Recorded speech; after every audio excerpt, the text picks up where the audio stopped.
maadaama dowladda Soomaaliya maanta federaalka anaga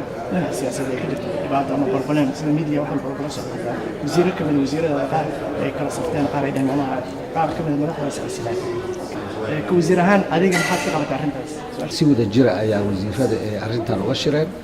annagoo 16 wasiir ah ayaan talo u soo jeedinay muxuu ahaa prime ministerka nasiib darro ay ahayd in wax la baajin kara ay ahayd laakiin qadar Allah ma baaqsamin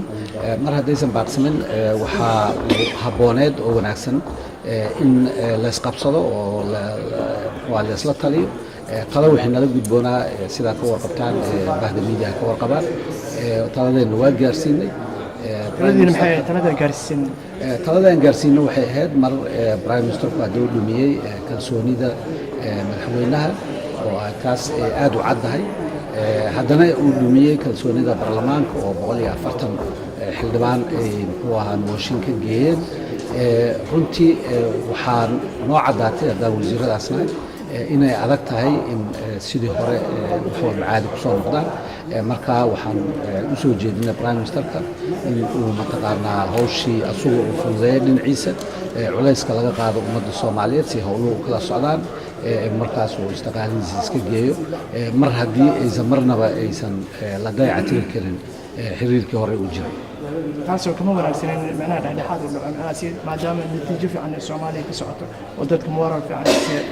heleen oo macnaha isha dadka Soomaalida dhan maanta ay arkaan dawladda Soomaaliya hore u kacdo adduunka laga aqoonsaday caalamka dhan dawladda noqotay macnaha tayale soo kama wanaagsaneyn macnaha ayadoo macnaha dawladda dartaa u dhigay doorashada macnaha 2019 in arrintaas xal siyaasadeed lagu xaliyo ayadoo cidna meesha naga ceyrin runtii waa wanaagsaneyd inay taas dhacdo laakiin haddii la waayo maxaa la sameyn haddii la waayo waa in waddanku hore u socdaa waddanka ayaa muhiim ka ah wax walba oo kaste oo shakhsiyaada marka muxuu ahaa waa la waayay taas marka in hadda uun yani muxuu ahaa waa habboon tahay loo lacdo maaha way habboon tahay waa runtaa aaday u habboon tahay in yani khilaafka siyaasadeed inta la iska daayo danta guud la fiiriyo laakiin hadday dhici weyso inaan mataqaana inta meel fariisano aan mataqaanaa ku taminno waxaan helaynin waa laga fiican yahay in hore loo socdo loo wanaagsan marka maadaama 16 wasiiraatiin arrintaas soo jeediseen macnaha soo kama qurux badnayn in macnaha baarlamaanka ayaa hawshiisa tahay macnaha baarlamaanka in arrintaas loo gudbiyo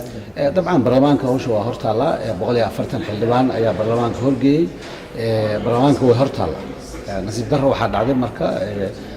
koox yar oo mataqaanaa xildhibaana iyo guddoon markaas u muuqday inuu ama muxuu ahaa dugul yahay ama lagu laaban tahay markii la isku daray ayaa wixii xoogaa baarlamaanka qaylada iyo waxa dhacday waa maqasheen meeshaas way meesha annagu aan talada ka soo galnay oo aan sinari intii yani baarlamaan iyo qaylo iyo waxa la sahaysad iyo sumcadda adduunka aan lumin lahayn soo habboonayn in hawsha la fudeeyo meeshaas way meeshan ka soo galnay hadda waana talo maahane annagu cidna lama safan madaxweynahana lama jiro prime ministerna lama jirno wasiirro qaran nahay waa shaqeynaa halkaan shaqo u joognaa waxay ka hor waxaan jirnay muxuu ahaa gobolada muxuu ahaa waan shaqeynaa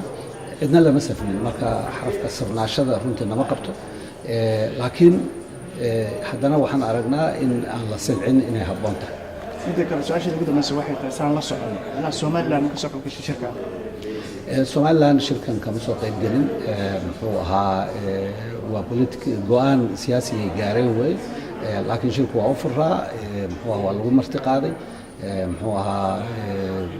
insha Allah kuwa xigadkan ay soo qayb gali doonaan marka maadaama dhaqaale laga hadlayo macnaha Soomaaliya loo sameeyay macnaha arrintooda macnaha intee kala xiriir karaan Somaliland si aad la socotid muxuu ahaa new dealka ama hiigsiga muxuu ahaa yani 2000 xilliga hiigsiga cusub muxuu ahaa Somaliland waxaa loo muxuu ictiraafay inay muxuu ahaa dhaqaalahooda iyo wixii la waxayna si gaar loo fiiriyo marka iyagu waxay ahayd inay halka yimaadaan oo bal waxay qabteen iyo waxa soo bandhigaan sida wadanka Ingiriiska kale loo soo bandhigay marka taas way ka baaqsadeen wax mushkilada ma laha kulay waxay qabteen